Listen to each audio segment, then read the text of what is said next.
Qiang Jin Jiu. Book 2, Other Heroes of Chaos.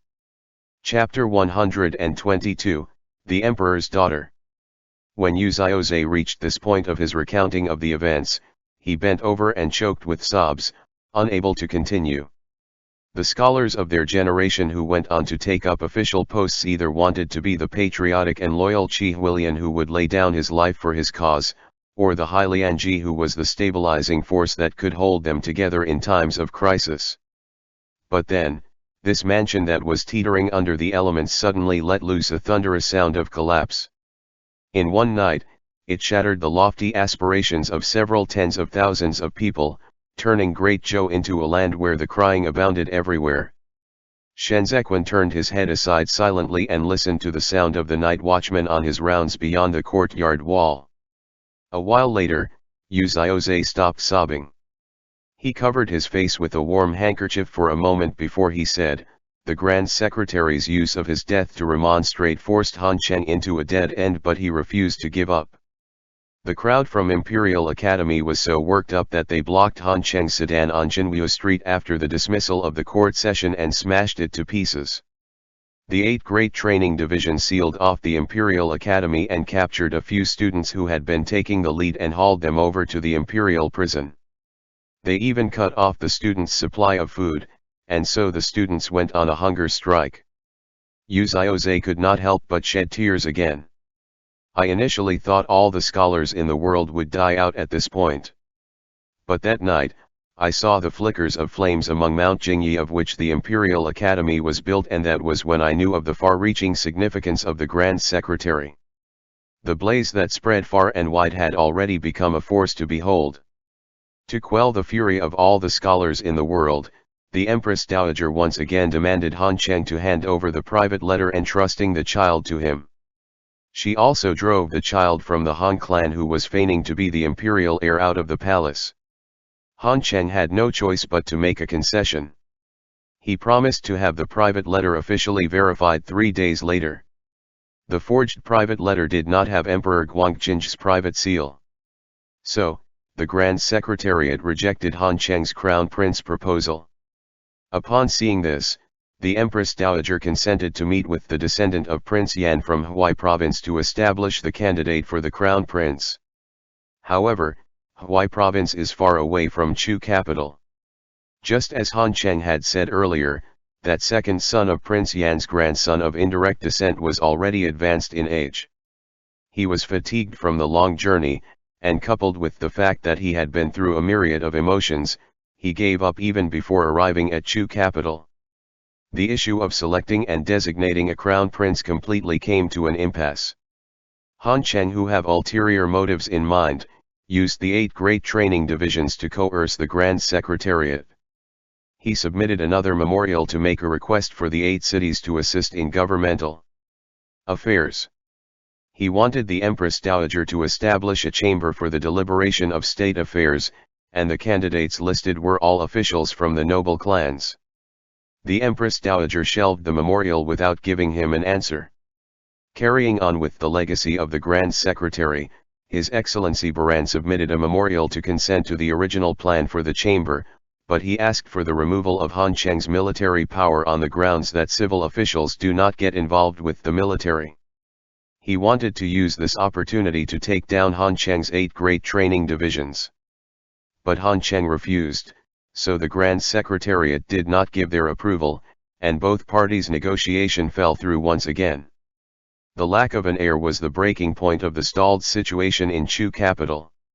Officials of the Grand Secretariat with Kong Qiu in the lead made a concession in the face of the proposal for the 8 cities to assist in governmental affairs, and this was in line with Hai Lianji's policy to keep the peace.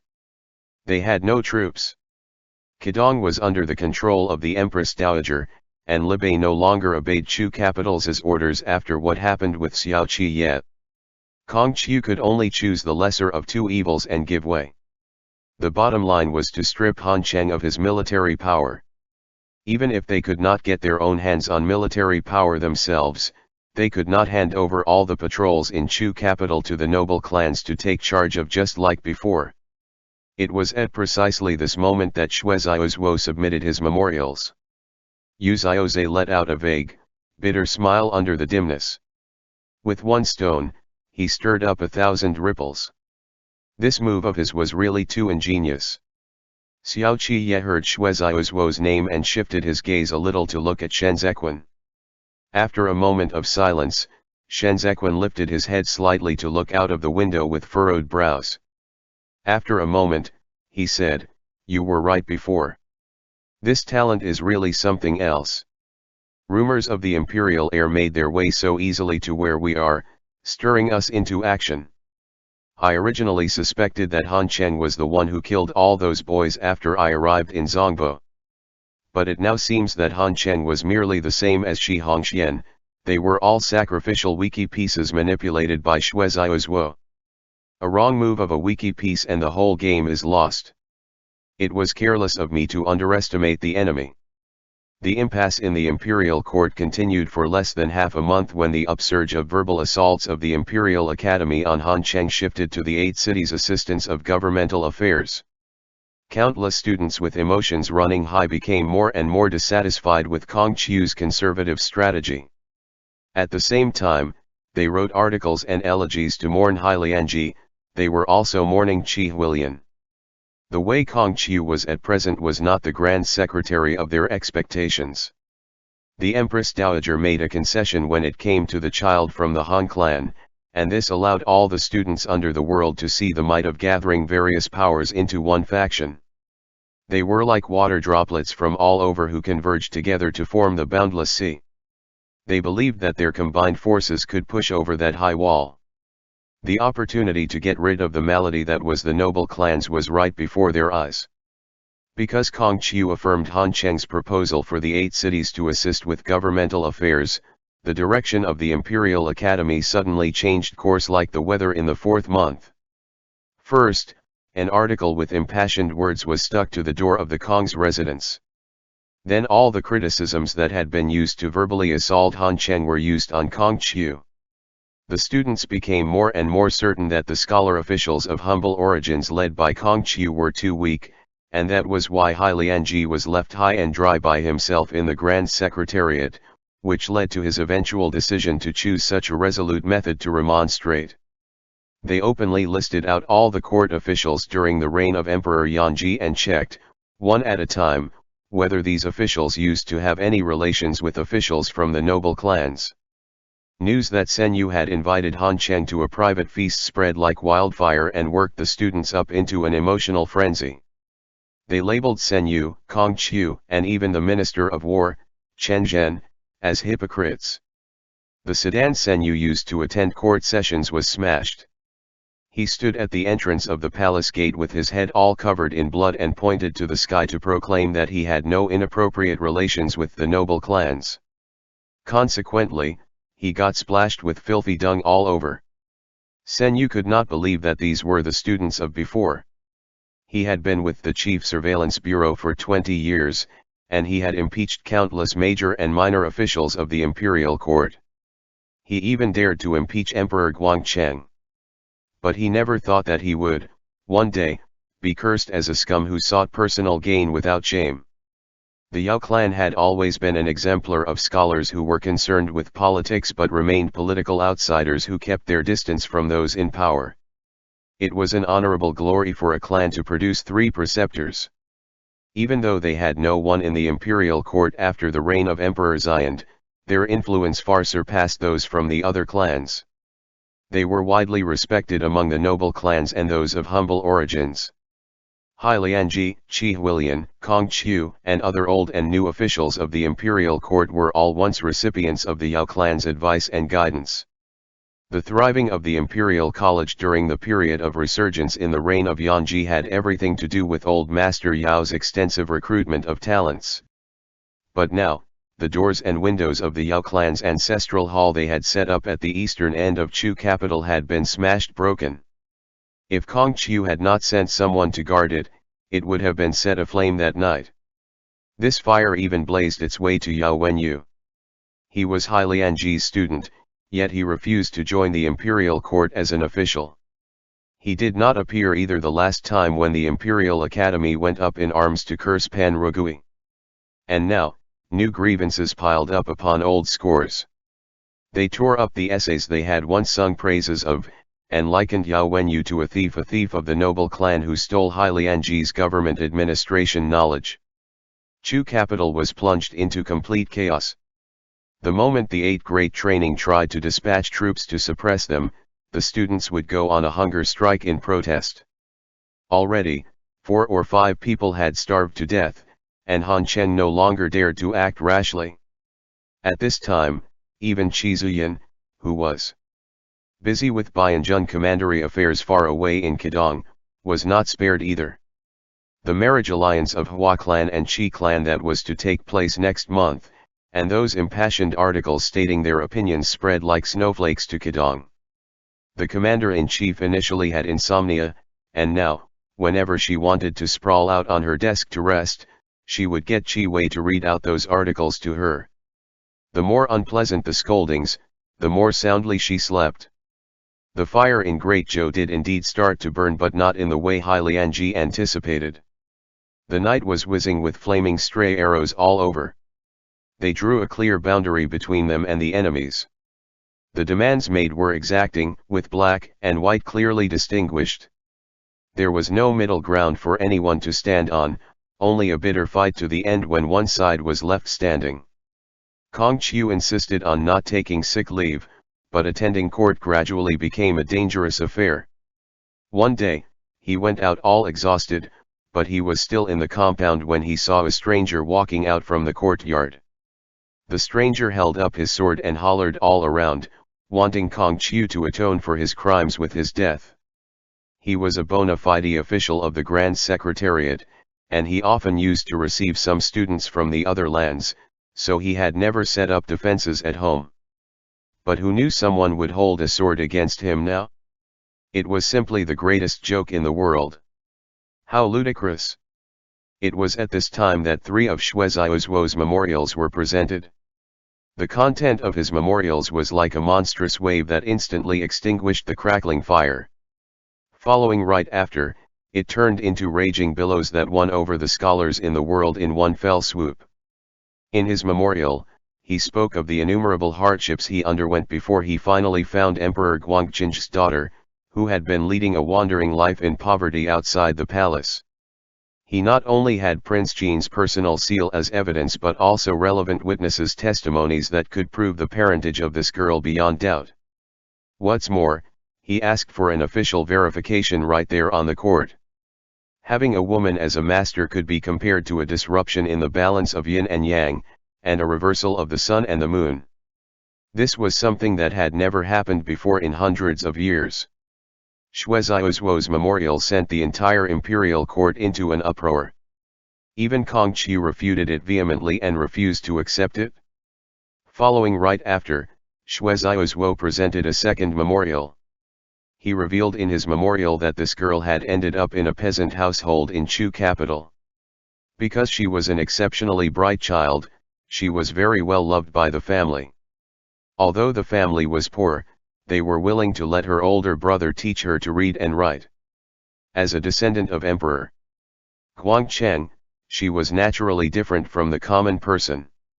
Her family often saw auspicious signs such as rainbows materializing from dew and purple clouds over the house, and so they treated her with even more attentiveness and did not dare to slight or neglect her. This girl was not only intelligent, but kind too. Her neighbors were in distress, and there were elderly starving, so she saved her own food and personally attended to them. Everyone from the villages near and far was unanimous in their praises of her. There were witness testimonies of this incident, too. As for her bearing, he would let the various gentlemen to ascertain it themselves when this girl came to court. This memorial had already spread beyond the palace walls. Someone posted it in the Imperial College, and it even made its way to every street and lane in Chu capital. The emperor's daughter was noble and precious, and the only one who could claim such status in Great Zhou at present was the one who was by the Empress Dowager's side, third young Miss Hua. The comparison and contrast between the two made the common folks even more sympathetic towards this emperor's daughter. Tea houses and wine taverns all had storytellers who specifically told the legendary tale of this emperor's daughter living among the people, making that extraordinary talent of hers out to be like she was an immortal who had descended to earth. She came from the common masses. Her family had been farming for generations, which in many instances, was similar to the current students from the Imperial Academy. What's more, she was a righteous and benevolent one who was kind and friendly to her neighbors. She was the most aware of the hardships of the common people. For a time, even the students revered her. And it was at this time Xue Xiaozuo submitted his third and most crucial memorial. He said her elder brother was also a student of humble origins.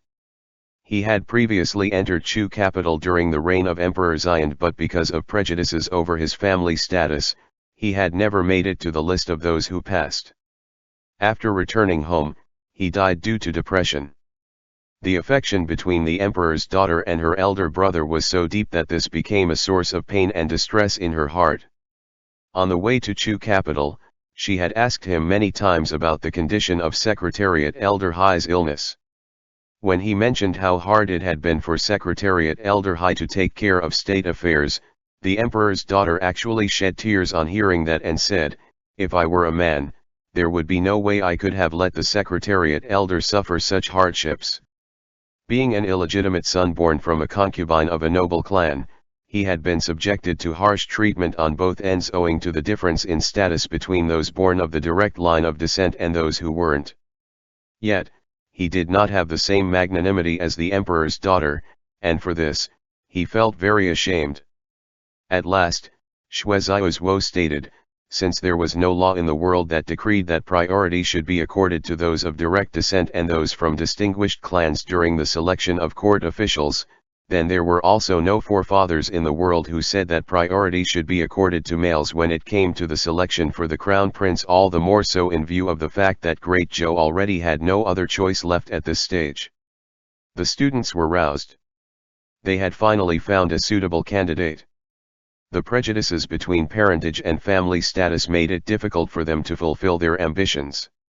They saw themselves as fellow sufferers commiserating with the emperor's daughter over her hard lot in life. Li Jianheng was an emperor who had grown up in a life of luxury. He did not understand the hardships of the common people at all, and he had been repeatedly impeached by the Chief Surveillance Bureau for his pursuit of petty pleasures at the expense of lofty aspirations. But look at how different this emperor's daughter bestowed by heaven was. She seemed to be the most wonderful woman in this world. She had a compassionate heart towards all the scholars of humble origins in the world. She was the goddess of mercy who had descended to the mortal realm to deliver the masses from suffering. And thus, it was under the buzz of an entire night of discussion that Xue Xiaozuo, who had been lying low without showing his mettle all this while, emerged the victor. End chapter. Qiang Jin Jiu. Book 2, Other Heroes of Chaos. Chapter 123, Yanqing. By the time Yu Xiaoze spoke to this point, the tea on the small table had already gone cold. He continued, I don't understand. The students were initially so harsh on the officials of humble origins, then why would they flock to Xue Xiaozuo overnight? Don't tell me Xue Xiaozuo, who is merely an illegitimate son of the Xue clan, would be able to do his best for those from humble families more than Minister Kong from Kangjun Commandery and who has been diligent in administering state affairs. The Grand Secretary went to great troubles to pave the way for us, but who would have expected that it's still the noble clans who gained the upper hand in the end? Xue Xiaozuo might not necessarily let the noble clans gain the upper hand. Xiao Qi poured cold tea and said, he struck this round when his opponents were unprepared, and so he managed to catch both sides off guard. The Empress Dowager had been going around in circles with Han Chen because she had no one else in her hands that she could use. Xue Xiaozuo obviously had not leaked any information of it to the conservative noble clans headed by the Empress Dowager. Furthermore, at the time when the former emperor passed away, he had Han Chen trapped as a pawn. In other words, he had already offended the noble clans, and this is something he knows better than anyone else. With a worried frown, Yu Xiaoze said, I've been thinking about it on the way here, but I still can't figure it out. I don't understand what his intention is. The foundation of the new emperor is unstable and she's a woman to boot. If he did it all to grab power for a moment, then even if the Shui clan rises in power, he wouldn't be able to last long under the pressure from the Empress Dowager and the others. Thoughts flashed through Shen Zequin's mind. He contemplated it for a moment, then said, "We can't let go of any clues if we want to probe into a person's motive."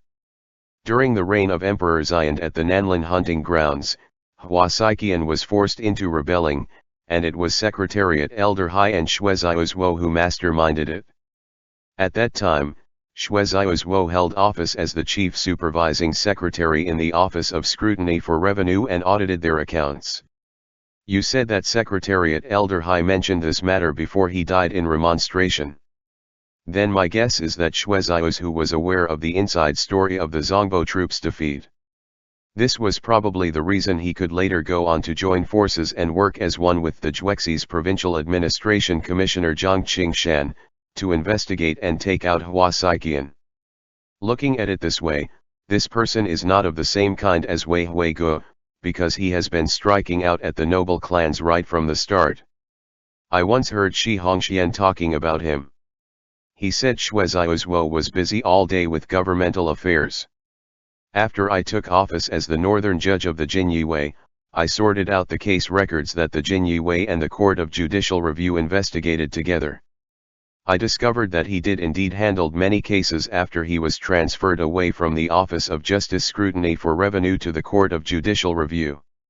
Secretariat Elder Hai was an upright person who would never stoop to flattery, and his repeated promotion of Xue Xiaozuo is not without merit.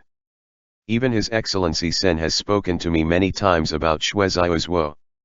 His political achievement to date could be said to be outstanding amongst the up-and-coming talents. Enlightened, Yu Xiaozhe said, "To tell you the truth, Vice Commander, this is where I can't figure it out. All along, Xue Xiaozuo has a good reputation. Even the imperial censors from the Chief Surveillance Bureau hardly have any objections of him. The Chief Surveillance Bureau's appraisals of him are excellent. This is clear as day to everyone, so I really can't understand the rationale behind his current actions. Because as we have seen before, he's not a man like Pan Rugui who would seize the opportunity to get rich." Xiao Qiye leaned back slightly and put up his arms. He said to Shen Zequin, "That's right. We talked about Xue Xiaozuo, too, when we were in Chu capital. Yao Wenyu said before that although he was not accepted by Secretariat Elder Hai as his disciple, he was very much in Secretariat Elder Hai's good books, and this was the reason why Secretariat Elder Hai let him hold the crown during Yao Wenyu's coming-of-age ceremony. In the first few years when he joined the imperial court, the essays he wrote were all on doing away with the prejudiced views of the noble clans in the hope that the Imperial Academy, headed by Hua Saiqian, could be restored to its former glory in its heyday during the Grand Tutor's time. As you know, other than Hai Lianji, the Grand Secretariat, as well as the 6 ministries under it, was then composed of officials from noble clans. For a time, priority during the selection of officials in Chu capital was given to those from distinguished clans. Even the illiterate 13th son of the Hua clan could take up an important post in the Ministry of War and intervened with the imperial army's affairs. Kong Qiu was still stewing in the Ministry of Justice at that time, while Liang Qiushan from the Ministry of Revenue was repeatedly demoted during the same period, with no hope of a transfer or promotion. Shen Zequin nodded his head slowly and said, "The fact that he was able to hold the post of the chief supervising secretary in the Ministry of Revenue at that time is an indication of Hua Saiqian's intention to send him away. The chief supervising secretary is an important post that would give him direct access to the emperor, but at that time, Emperor Xian was unable to take charge of the government. Hua Saiqian, who was in charge of the Grand Secretariat, had the final say over whether he would be able to build up an outstanding track record in this position. It was at this period that Xue Xiaozuo's approach to handling matters began to shift. He went from taking radical measures to keeping a low profile for a time, eventually settling into the way we later come to be well acquainted with. The more Yu Xiaozhe listened, the more alarmed he was. He said, but since he is in the same camp as those from humble origins, why didn't he get in touch with us? That Han Cheng. He gave the best he could in the incident leading up to Li Jianheng's ascension to the throne, but very quickly, he came to the realization that Li Jianheng was not bold nor decisive or visionary enough.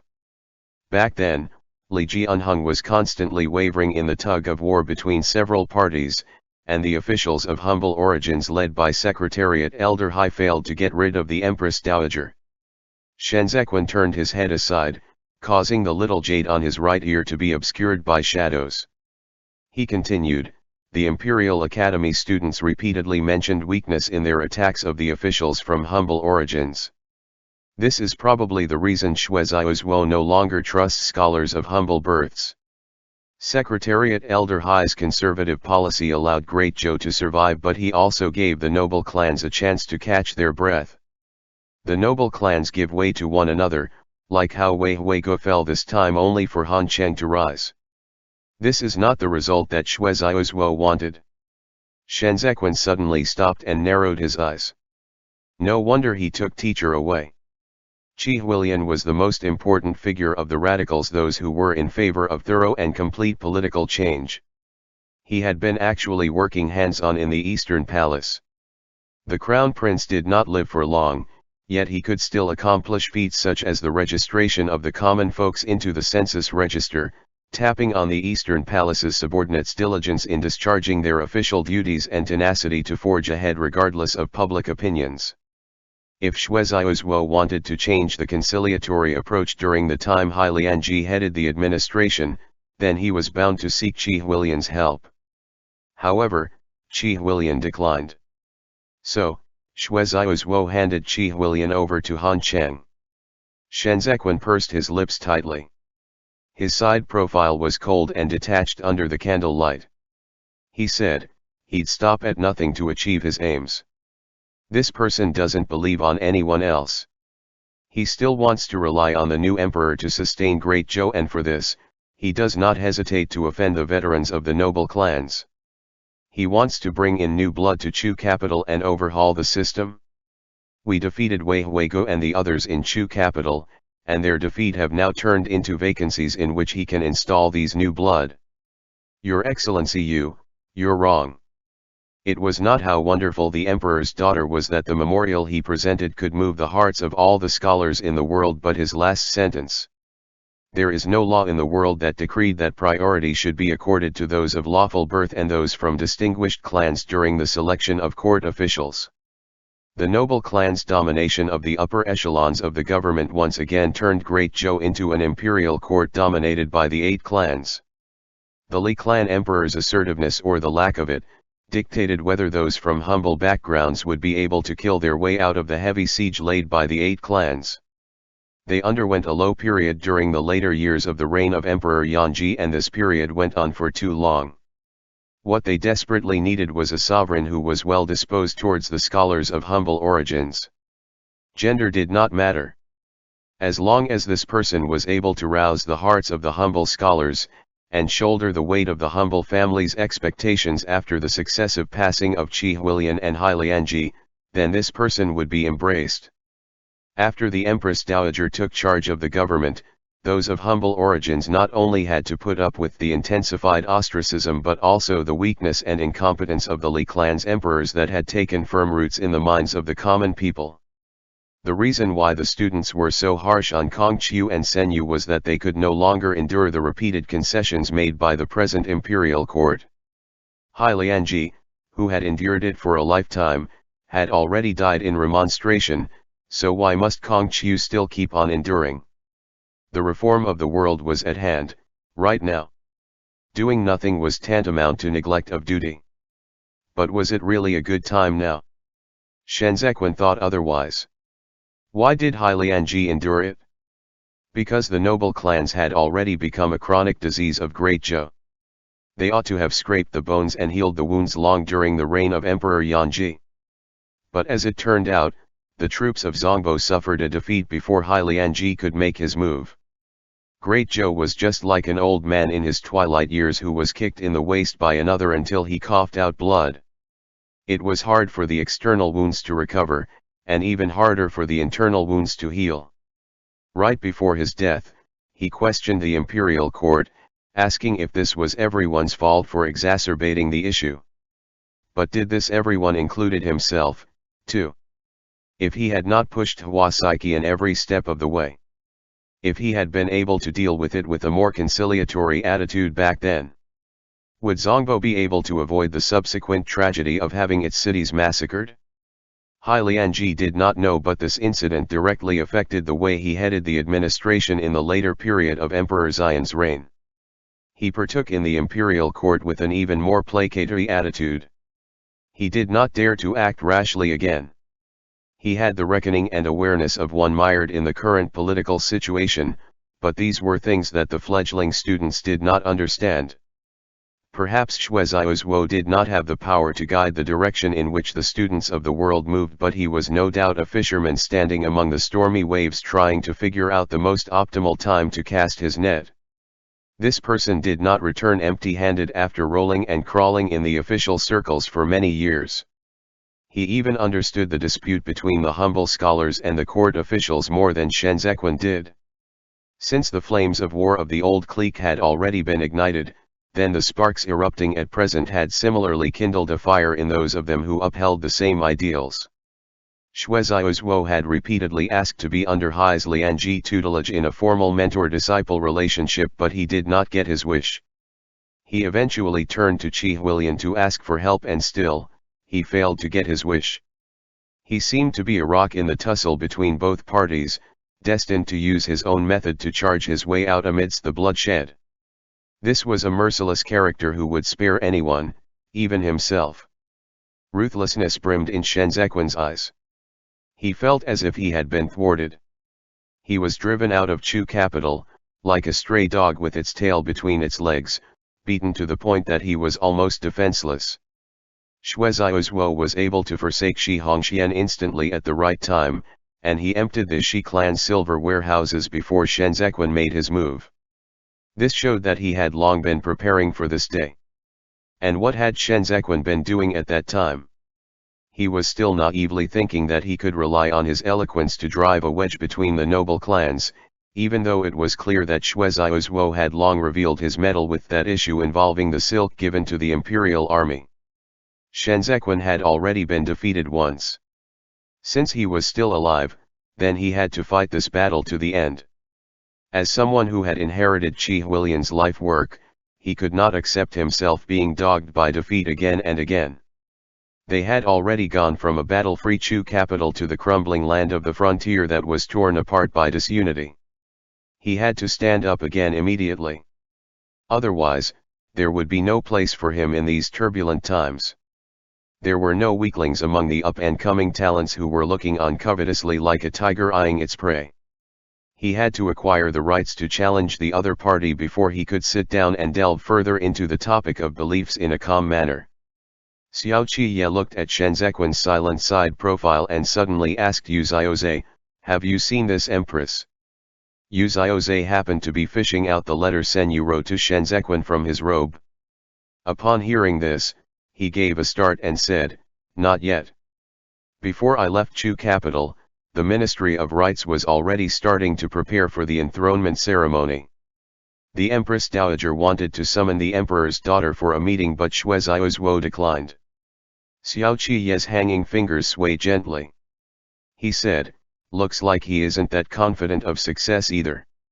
Then let's wait and see if the Empress he has nurtured in 4 short years is a paper tiger who would topple over at just a touch. I'd like to see just how long she would be able to bluff Chu capital." Shen Zequin returned to his senses. After composing himself for a moment, he said, "I just hope she isn't a second Li Jianheng." Xiaoqi was tired from leaning.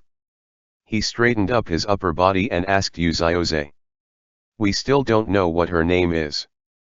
If they are going to register her in the imperial registry, then is it possible that she's called Li Jianting?" A strange expression came over Yu Xiaoze's face. He extended his finger to write on the mat, one stroke at a time. It's this name all right, but it's not the same character as the former emperor. Rather, it's Jianting with different character. Li Jianting. Taken by surprise, Shen Zequin exchanged glances with Xiao Qiye. End chapter. Qiang Jin Jiu. Book 2, Other Heroes of Chaos. Chapter 124, The Die is Cast. The first glimmer of dawn appeared in the sky. Yu Xiaozhe was a scholar after all, and it was hard for him to hold up even mentally after a time, so Shen Zequin got Chen Yang to lead Yu Xiaozhe away to take a rest. They could always discuss the remaining matters on another day. Yu Xiaozhe did not force the issue and withdrew out of the room after leaving behind the letter that Sen Yu wrote to Shen Zequin. Xiao Qiye went to take a bath, while Shen Zequin read Sen Yu's letter under the candle light. The morning light from the courtyard seeped into the room. Shen Zequin read the part about Bianjun Commandery. He waited for a moment, but Xiao Qiye was still not back. He set aside the letter, lifted the bamboo curtain, and walked along the narrow corridor to the inner area. Then he stepped around the screen for a look. Xiao Qiye was soaking in the pool, fast asleep. Xiao Qiye had been feeling a little tired as he thought about some matters, but who would have known that he would fall asleep while thinking? A sudden chill on his cheek woke him up. Shen Zequin scooped up the water and stroked Xiao Qiye again. He said, "The water has gone cold. Go back and sleep in the room." Xiao Qiye rose, sending water droplets splashing all over. He lowered and buried his head into Shen Zequin's bosom, rubbing against him until half of Shen Zequin's body became wet. He said in a muffled voice, "Hold me." Shen Zequin lifted his hand to squeeze Xiao Qiye's nape. He asked, "Aren't you making things difficult for me?" Xiao Qiye said, "Then I'll hug you instead." Shen Zequin kicked off his shoes and stretched his arms around Xiao Qiye's neck that still had water droplets on it. He said a little indolently, "Come on then." Xiao Qiye raised his head to press his forehead against Shen Zequin's forehead. He embraced him and said, "I've seen the Biwen hunting grounds. It's still usable. It can be made into a military camp after a little tidying up, but new towers would have to be constructed. All these will cost money." The lamps were not lit on this side, and the lightning added a touch of sensuality to the atmosphere. Shen Zequin and Xiao Qiye pressed against each other up close. Shen Zequin said, "The Dan city lies to the west of the Biwen hunting grounds. If we are going to come face to face with the 8 great training divisions in the future, we can't skimp on this place. There's no rush." Xiao Qiye exerted a little force to pick Shen Zequin up and carry him into the room. Shen Zequin knew that Xiao Qiye did not intend to use those silvers of his. The imperial army's expenditure could not always be pegged to Tse province. Moreover, Xiao Qiye was about to return to Libei soon. To lack money was to lack confidence. He was probably considering this matter himself. "Sen Yu went to the trouble to get Yu Xiaozhe to bring a letter to you. He must have a favor to ask of you." Xiao Qiye got onto the bed. Without even taking off his robe, he leaned back against the pillow, half embraced Shen Zequin, and rested his chin on top of Shen Zequin's head. Then he asked, "What is it?" Shen Zequin had already finished reading the letter. Resting his head against Xiao Qiye, he folded the letter and answered, "Sen Yu hopes that you can give everyone another chance and act as the bridge between Chu capital and Libei." With his eyes half closed, Xiao Qiye said, "They are in need of help now, that's why they are willing to lower themselves. If the Grand Secretariat and the Empress Dowager get along in the future, then Libei will have to send another person in as a hostage. If not me, then Sun Er." Xiao Shisui's son was already 6 years of age now, and Xiao Qiye still had yet to meet him. But this did not prevent him from doting on his nephew. This matter was non-negotiable. Xiao Qiye softened his voice. "Sen Yu is aware that this is a difficult matter to achieve, so he hopes I can head south to Qidong and convince Qi Zuyan to stop the marriage alliance between Hua and Qi clans. Sen Yu is in Chu capital all the time. He doesn't know the details when it comes to Qidong. The commander-in-chief doesn't have a say in matters relating to this marriage alliance. Xiao Qiye said. It's Qi Xiu who is going to marry Hua Xianji, not Qi Ziyan. Qi Xiu is a wily old fox. Seeing as the present situation isn't boding well, he does not want Qidong to follow in Libei's footsteps, and so he wants to strengthen ties with Chu capital through marriage. What can Sen Yu and the rest give Qi Xiu? With Hai Lianji's death and the Empress's enthronement, all past promises have become worthless. They have no bargaining chips that they can use to convince Qi Xiu. Xiao Qiye's voice gradually became a murmur as he spoke. Shen Zequan counted in silence for a few beats, then turned over to look at him. Sure enough, he had fallen asleep again. Shen Zequan opened up the letter once again. His eyes lingered on the word Bianjun for a moment before he closed it. That night, Xiao Qiye had a very good sleep. Shue Zaiozhuo, however, could not fall asleep. He had been resting in his study for several days in a row. The whole affair about the emperor's daughter could convince the students, but it could not convince the shrewd and astute imperial court officials. Kong Qiu felt that the blow Shue Zaiozhuo dealt to the Grand Secretariat by taking advantage of present circumstances was not what a gentleman should do. He had already submitted several memorials in succession to protest against the Empress Dowager's tacit consent. But it was a futile endeavor as he received no response. A conniving, ambitious man of great designs. Thinking how wrong he had been about Shue Zaiozhuo, Kong Qiu threw these words at him and refused to discuss anything further with him. Whether or not the emperor's daughter ascended to the throne, the imperial court officials led by Kong Qiu had failed to reap any benefit this time round. They fought with Han Cheng and lost their pillar, and they saw Han Cheng make a concession only for Shue Zaiozhuo to come barging out of nowhere in the middle. What he delivered was not the emperor's son, but the emperor's daughter. Everything they had done had been in vain. Sen Yu did not concede defeat. The criticism of the imperial censors was far more intense than Shue Zaiozhuo had imagined it to be. Shue Zaiozhuo thought Great Zhou was already at the point where they would let the emperor's daughter ascend to the throne. Was he not implying enough that the state and its rule were coming to an end, and that was why an incident such as the reversal of gender norms and the confounding of right and wrong could have happened? Back then, Qi Ziyan had merely been conferred a title as commander-in-chief, and she had already been repeatedly censured. And now, the Ministry of Rites pored over book after book for details regarding the enthronement ceremony of the emperor's daughter, and there were too many areas in which they had simply had nothing to reference at all. The sounds of castigation in the imperial court never stopped, and memorials impeaching Shue Zaiozhuo numbered in the dozens. Are all of you I see here pansies?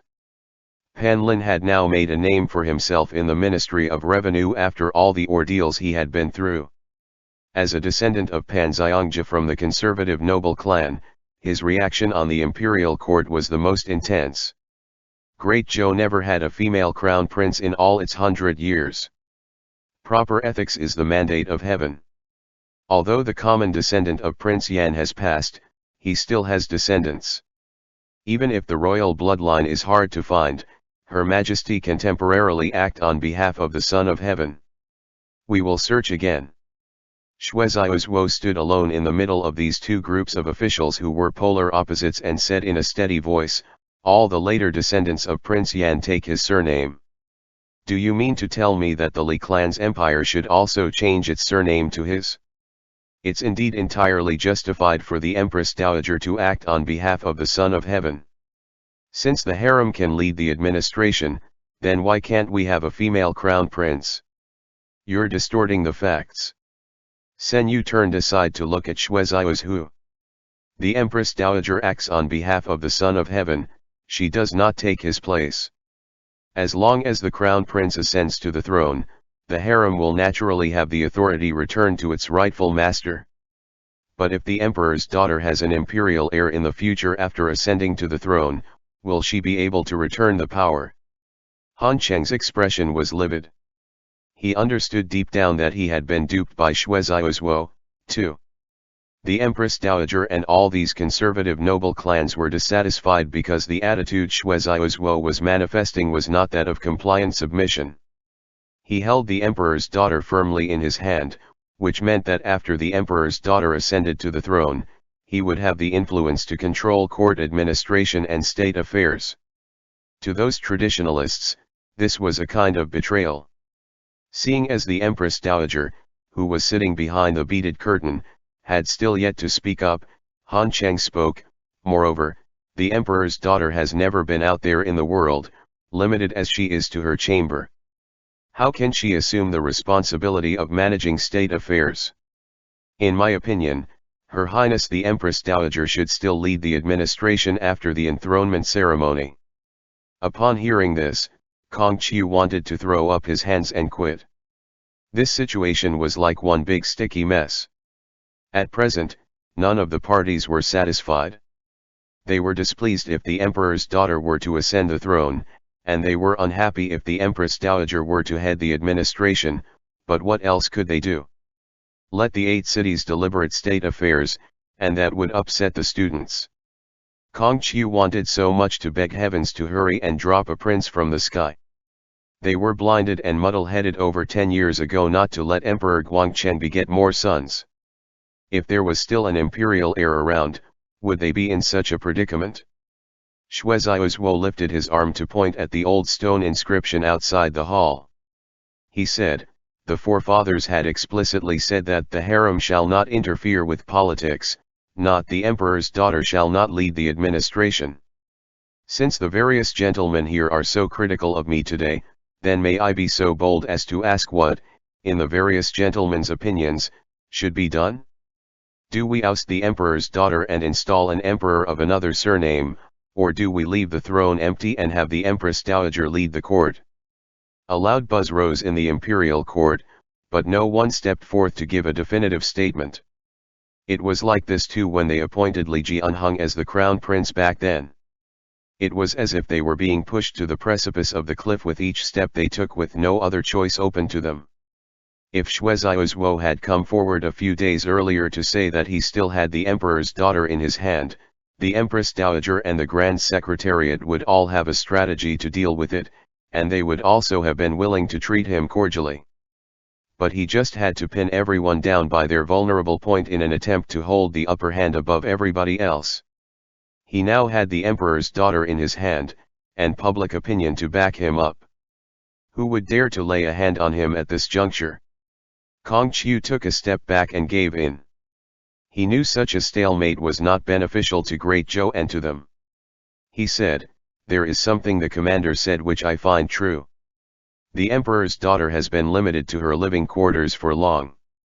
Even if she ascends, she still needs to study the classics.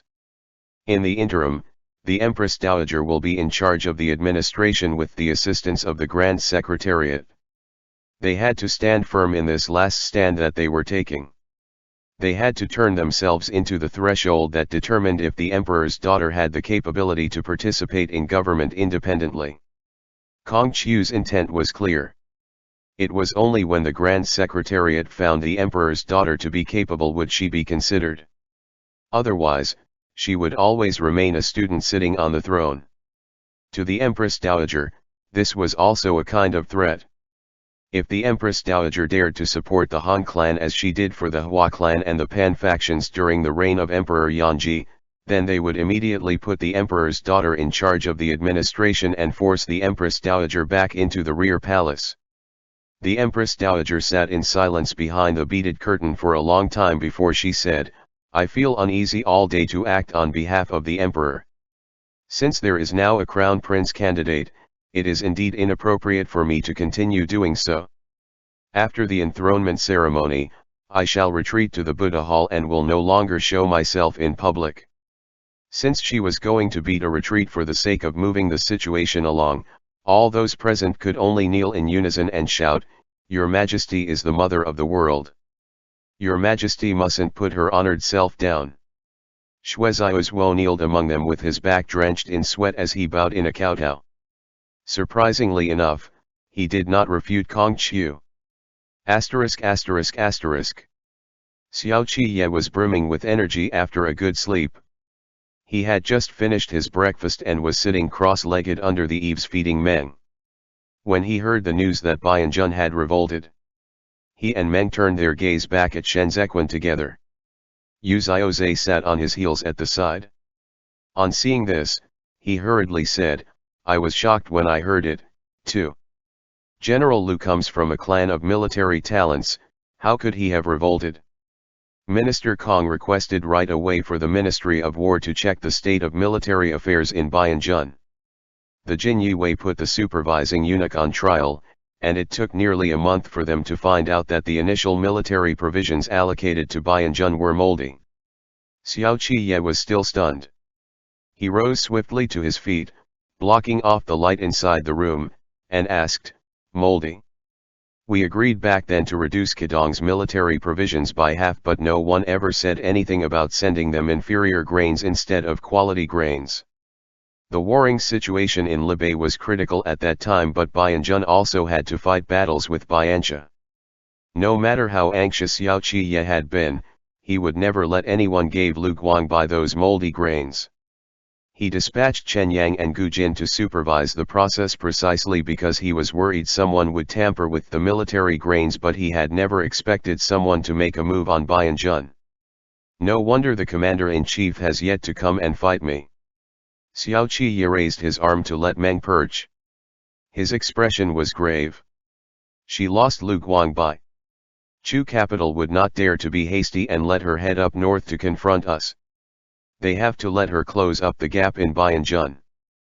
But Lu Guangbai? This was Lu Guangbai they were talking about? Xiao Qiye's heart sank. He said, "The 20,000 soldiers in Bianjun are all infantrymen. With nowhere to go, Lu Guangbai can only lead his troops deep into the desert. The desert is the Bianxia cavalry's territory. He will lose the advantage of laying ambushes that he has back in Bianjun. No doubt he will have to change his usual style of fighting battles. Why didn't he head for Suotian Pass? It would have been fine if he went to Suotian Pass or Tianfei Watchtower. There were still troops of the Feng clan stationed in Suotian Pass. Both of these places could be said to be Zhou Qiankai's former units. Zhou Qiankai was now a general in Libei, and Lu Guangbai's sister, Lu Yizi, was Xiao Jiming's wife. No one would treat him badly if he went to either of these places. But why did he decide to head east? The 12 tribes of Bianxia was the only thing in the desert. End chapter.